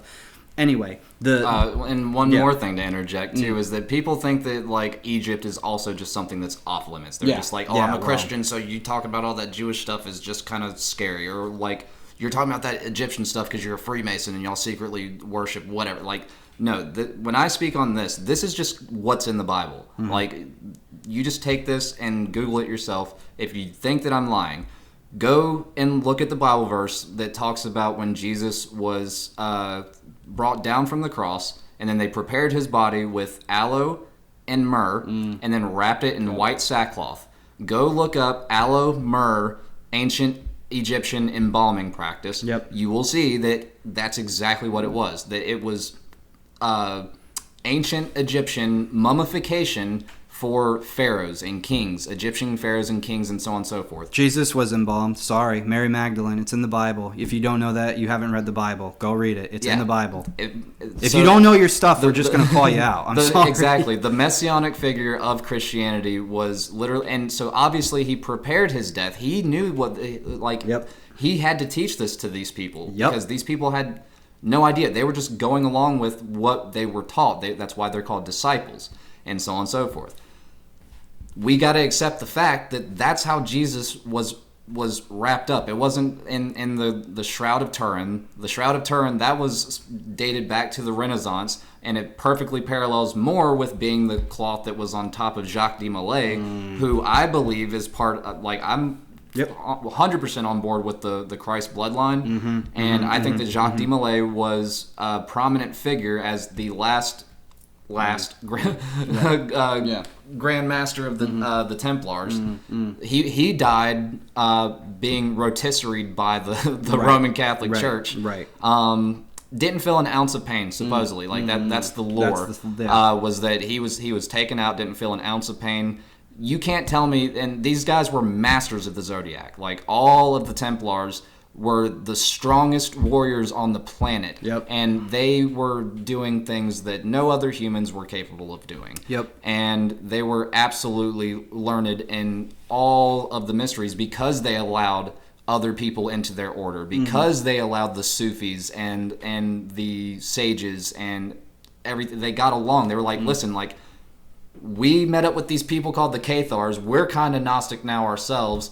And we're doing this for Christ, but you can stay inside of Judaism. You can stay inside of Islam, and keep your practice, but just understand that we're all worshiping the same thing. Like, just stay within your practice of what gets you closer to God through your understanding. But we can come together and we can literally get rid of this demiurge system until it started to get to the point where at that, like, now we're at a time where persecution is just internet comments. I mean, it's not scary to be a Gnostic anymore. It's not scary. Like, but these are the things that all of the greatest virtuous men and women of all time this is the stuff that they were studying, and that's why it's called a cult. The word occult means hidden, and it's not because people are trying to purposely hide whatever. People are demanding, tell us the secrets, we want to, and then you try to explain, and they're just like, no, that goes against my demiurge beliefs. And it's like, okay, well then you're still trapped in that firmament that you claim to hate so much. Right. Like, just understand that the people that were persecuted throughout history are the ones who are worth looking into, because they were persecuted and murdered by the same people that you hate. Yeah, it's the people who were in power. Yeah, thank you. It was the people who were in power who really don't want a lot of this wisdom to be known. So no, this is not witchcraft. This is not against Christ. If you actually read it, you'll understand that this is exactly coincides with what Christ was teaching. I don't stray away from Christ because I am a follower of Christ. I love Jesus Christ. Jesus Christ is my Messiah, and he is our Messiah, and I'm a follower of God. I do not do anything with devil worship or Satanism or anything like that. This is really, and I know that's just like some misconceptions that people might have. This is a very intimidating work. People see it and they think whatever they think, and that's totally okay. You're more than welcome to have your own opinions. However, let me just detail this because we got to wrap this up at some point here, but sacred secretion, biological process. Every single month your body is trying to heal itself. This is your own return of Christ within you. I'm just going to say it boldly because this is exactly what it is. Your body, when it has this claustrum energy signal that hits the brain, it sends the body into this form of hyperactivity where it's making all these secretions. You are going to drop first in energy level. Again, you need to descend before you ascend. So this energy is going to wash down your body, and then it is eventually, after it picks up a whole bunch of plasma and all these different types of energies and chemical combinations that are going to go towards the very center of your body in what's known as the solar plexus, that's going to travel down to the base of the spine, and it is going to combine in what's called the sacrum. Now, the sacrum is called the sacrum because it is secret. It looks like a serpent's head. Okay, this is the base of the spine. If you ignore your sacrum health, you will become basically an addict. You will find something that you will become addicted to, whether it's sex or drugs or alcohol or whatever. A whole bunch of people have all these different energetic habitual problems, and a lot of that comes down to the fact that they are inactive. They're not active enough in their own righteous ability. A lot of that energy which gets stored in the sacrum at the very base of the spine, there's all this potential, and if it doesn't get raised up, then it just basically gets squandered and wasted away by the material world of existence. The Greeks, for example, said this was like heaven. This was, well, the Nords too, heaven, earth, and hell being the genital region of the body. Why? Because most people are a slave to it. In fact, a lot of the people who are going to dog probably on my book or in the comments or anything are probably slaves themselves to their own negative forms. They're not connecting with the Christ within. If they were, then they wouldn't be so angry. Your body takes all these chemicals, and again, a lot of people coined this specific germ or seed. They call it the Christ seed. And this is actually where a lot of the science gets really difficult, because not a lot of people have been able to talk about this. This is where I have done most of the research, not just in the books, but also in personal life. And I help people throughout their lives connect with God. This chemical substance will go to the base of your spine. It will combine with all of these different chemicals that are required from you. From a male's perspective, a lot of it is semen. And from a woman's perspective, it's actually less relevant. It's the eggs that they use in their menstruation cycle. So where women think that these eggs are just getting basically tossed aside, they're not. Your body's breaking down one of these eggs. It basically busts it open, takes all these chemicals, and then redistributes it through what's called the iliac and the ovarian arteries. For the male, it's called the testicular arteries. These connect right into the base of the spine, right at the bottom of that secret 33rd bone, at the very base, called the sacrum. It's the secret serpent's head. And this in Hinduism is called kundalini. This practice of kundalini is raising the energy from the base of the spine into the brain.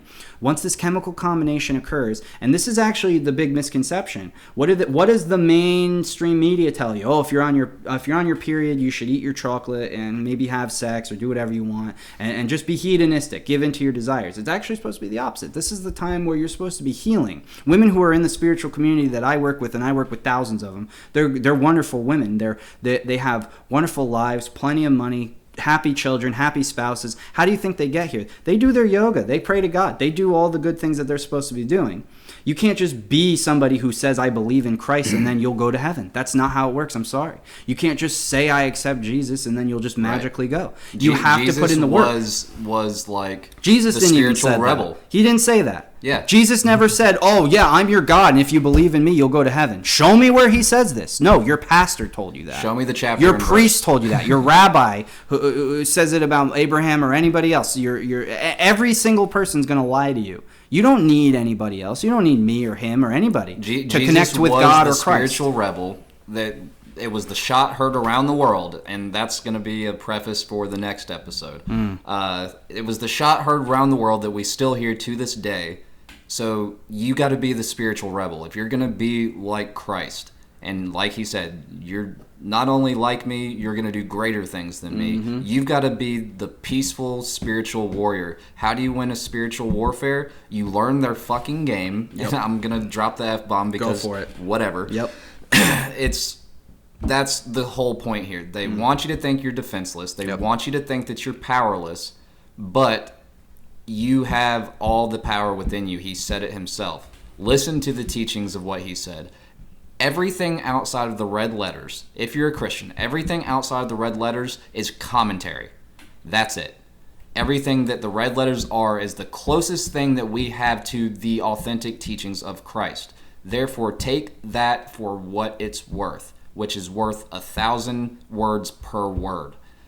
Understand the depths of who you are, learn who you are, and you will become that army angel warrior that he also talked about in the book of Revelation. You'll be ready to start the spiritual revolution. And again, it's not an insurrection to cause violence. It is to bring peace. Yeah, we're not violent.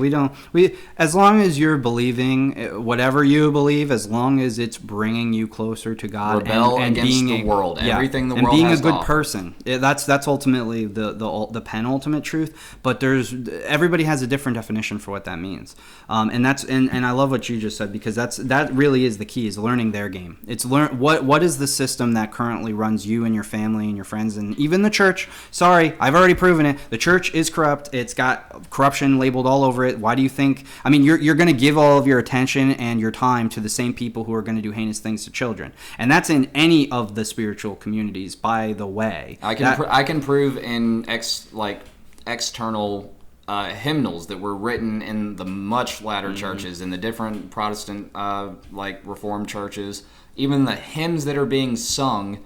It all like Kabbalah is the major secret that every one of these elites and stuff are using. It's true. The other thing that they're doing is they're convincing you that there's such things as demons that are just out to get someone who is acting irrationally, ignorantly, angrily, aggressive, whatever. That is demonic behavior. Yep. And it doesn't matter what your religious title is. If you are acting in that form, that fashion, you are only aligned with basically a demonic figure, and you are being the personification of a demon. Yep. You have to break out of that shell and then be born again. That's the whole point of being born again, is to literally repenting. The word repent, again, etymology. The word repent means to change your mind.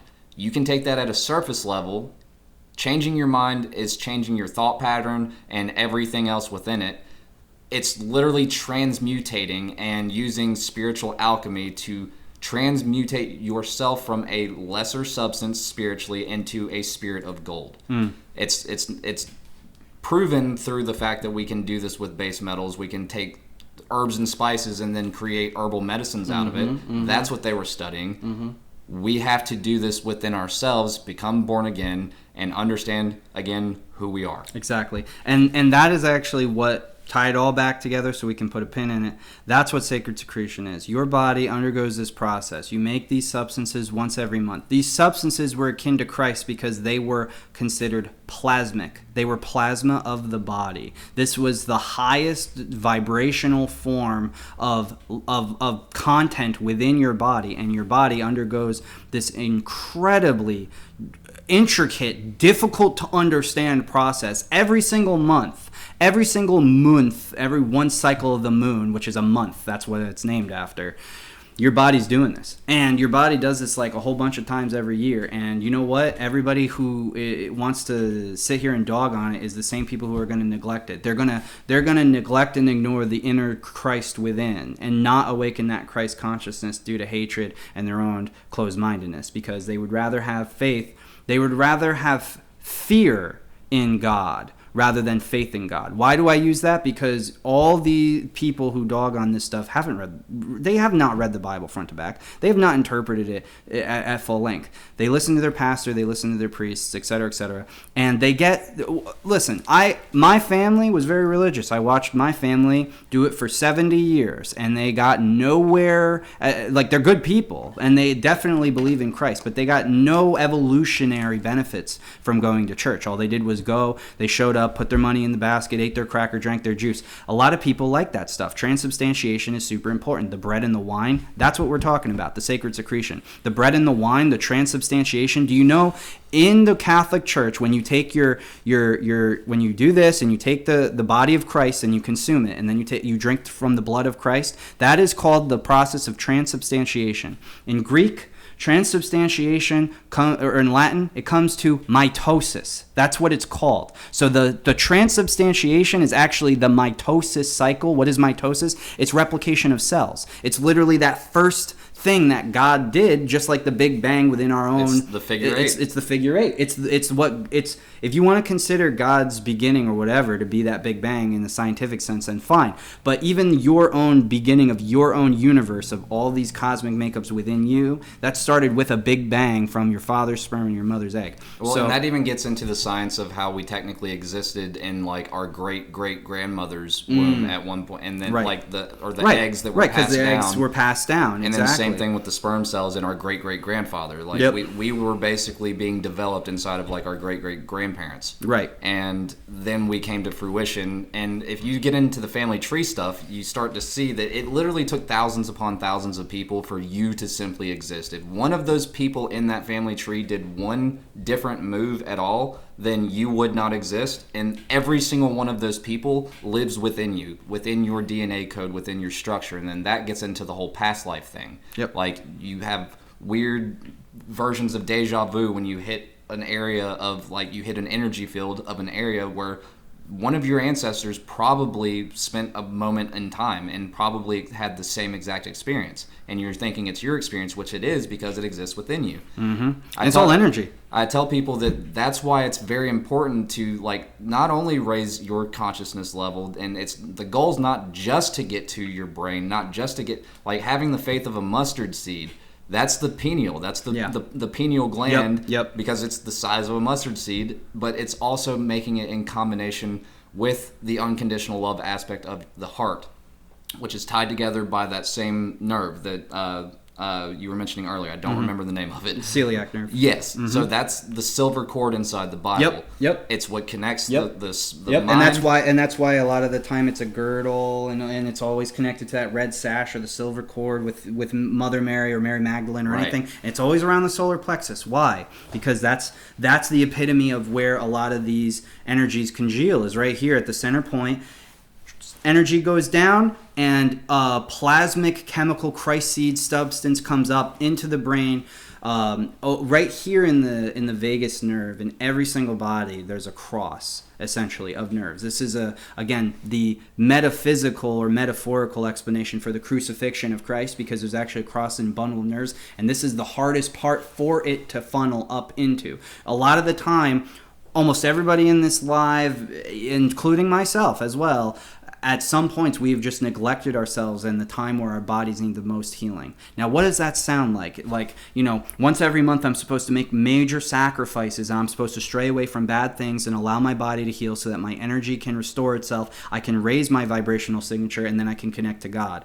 That sounds like you becoming the christened, a messianic figure. You're becoming anointed in the oil. As I was saying, Messiah in Hebrew means the anointed. It does not mean some magical fairy person.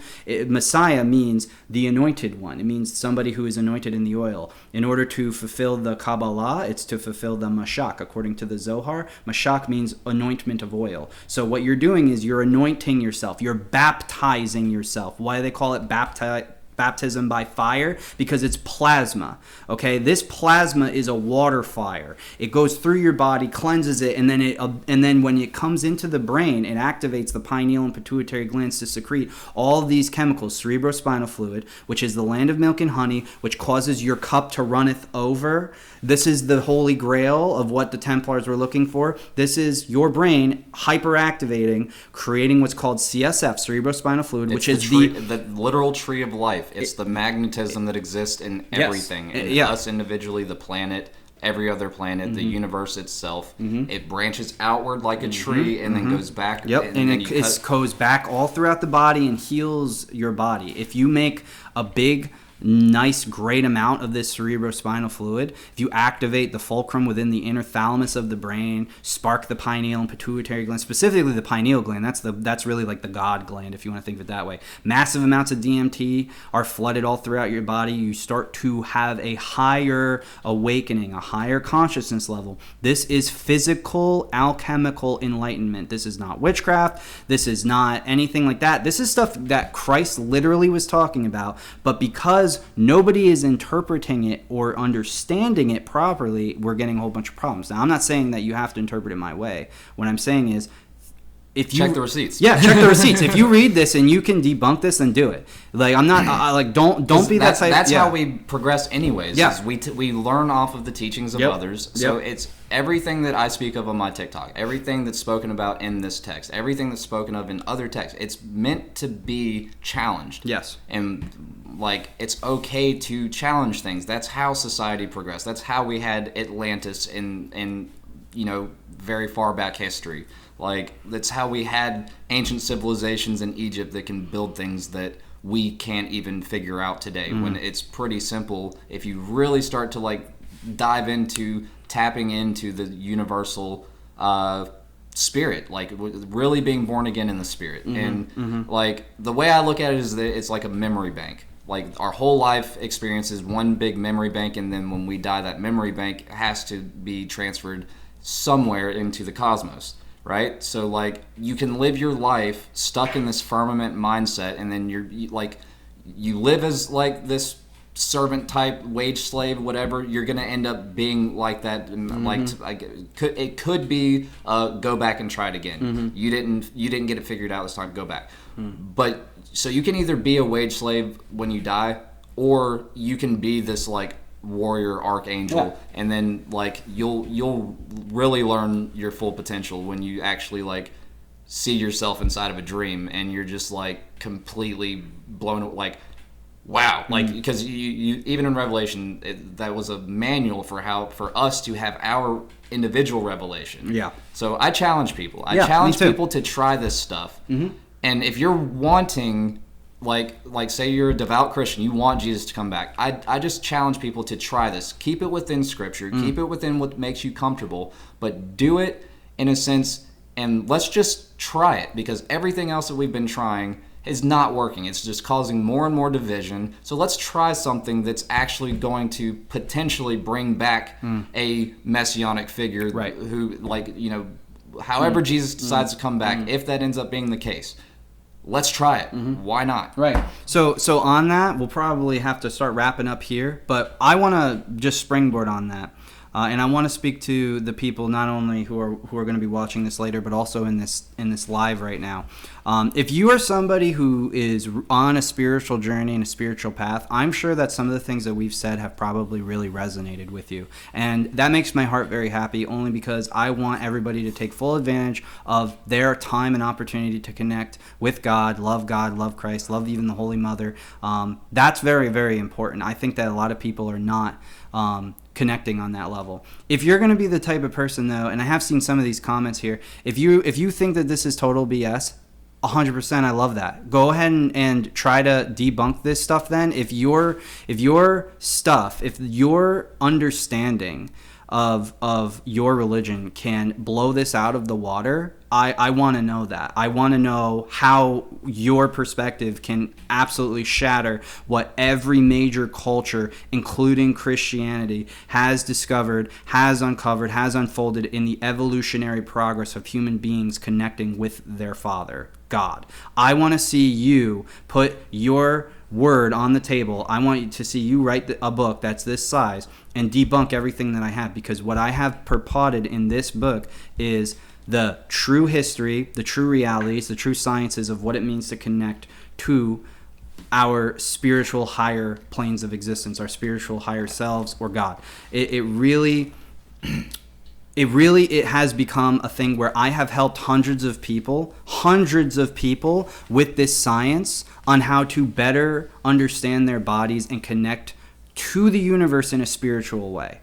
If you want to discredit that, hey, I challenge you. I challenge you. Just to piggyback off this and to give some reassurance to that. Again, I'm the debunk guy. If anyone wants to challenge this stuff, just be expecting me to criticize you right after, because I started applying this in my personal practice.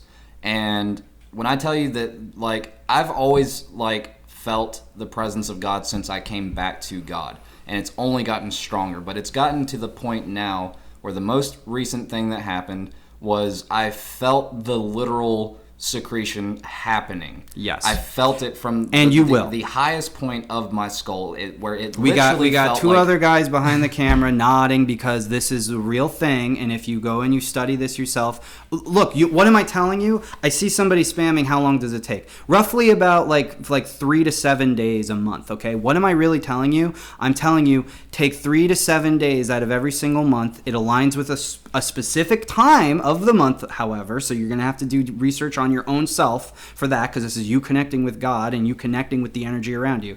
But there's one time every single month. It's different for every person, and all I'm telling you is be a good person. Stay high vibes, avoid low vibes things, don't eat poorly, exercise, do some yoga, meditate, pray, connect with God, connect with Christ, connect with the Holy Mother, connect with everything that's around you, love your neighbor, love your enemy. Go and literally do what Christ teaches you to do, but do it so fucking hard. And do it better. Do it better. Jesus said do it better. And do it 1 week of every month for the rest of your life. That's right. What I'm telling you to do. I'm not telling you to do. That's what I'm recommending you to do. If the science is all right here. So I'm not telling you to not read the Bible. I'm not telling you to not worship Christ at all. In fact, I'm telling you to go worship Christ. Christ is within you. If you don't connect with that, then you're really missing out. And this is a part. And then I'm gonna instill some fear. I'm gonna do what the church does. I'm gonna instill some fear. If it works on you, yeah. You are not truly born again until you have literally felt like warm oil has started spewing out of the top part, the crown of your head,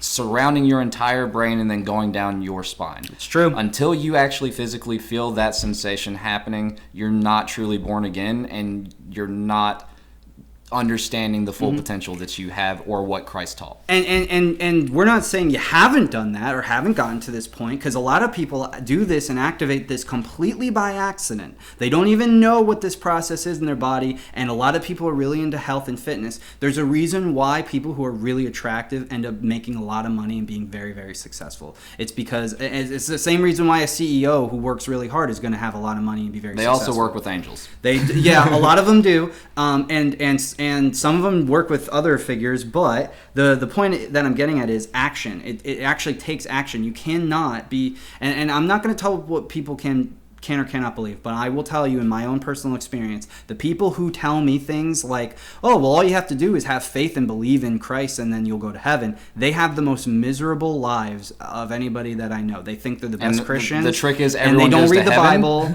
They don't read the Bible. They don't know. They really don't know what they're talking about. They get into a point where they honestly believe that all they have to do is believe that Christ is their Messiah, and then they can go out and live a crappy life. That won't get you into heaven. I'm sorry. The trick is, well, so like the trick is everyone goes to heaven. There's just levels to heaven. Right. Well, yeah. Where you're not going to get into is the garden, because the garden is the goal, and that's what gets into the top part of the spine, which is, I have the video where I broke everything down. I'll break it down next video, like more detail for podcast purposes. But that's what gets into the part that literally the 22 bones of the skull and then the 33 bones of the spine. You add that together, 55, and then you take those, add to the Hebrew letters that are respective to those numbers, and then it says the word Kabal Ginah, which is garden cable. And the garden cable is the silver cord that attaches from the heart, which is the point within the circle. That's the alchemical symbol for the sun. It's a point within a circle, and then there's the hidden one within, and that's the 12th, the hidden 12th and the hidden 13th Sephirot within the Kabbalistic system, which is the entrance to the garden. Yep. And with that, I think that we probably should wrap this here because we're getting pretty late. So, if you enjoyed this, thank you for watching. You can expect more podcasts with our good buddy Widows here. We're going to be making a lot more content as time goes on. Thank you for everybody in the live. I've been seeing a lot of wonderful, positive comments. A couple here or there that are very funny. But other than that, hey, if you want to be that type of person who wants to discredit it, you can go read the book and you can discredit it yourself. I will be waiting for a response. I won't be. Have fun in the firmament. Yeah, have fun. Yeah, have fun. If you want to believe in the Matrix, and that's fine. You can do that. I have put together a very good piece of literature. I'd love to see some more conversations about it. That's really what it is. I'm not an aggressive person. I'm not. Never once here are we ever going to call for violence or anything like that. We're not those type of people. We want truth. We want positivity. We want love. We want the return of the Christ, just like everybody else. But we have a very, very, very intrinsic and deep understanding of this. We put it together. We put it on paper. It has been very successful. A lot of people really enjoy it. Everybody who's read it really likes it. So go check it out if you want to. You don't have to. But we love you guys. Thanks everybody for watching. You can expect more content from us really, really soon. So thanks. Take care.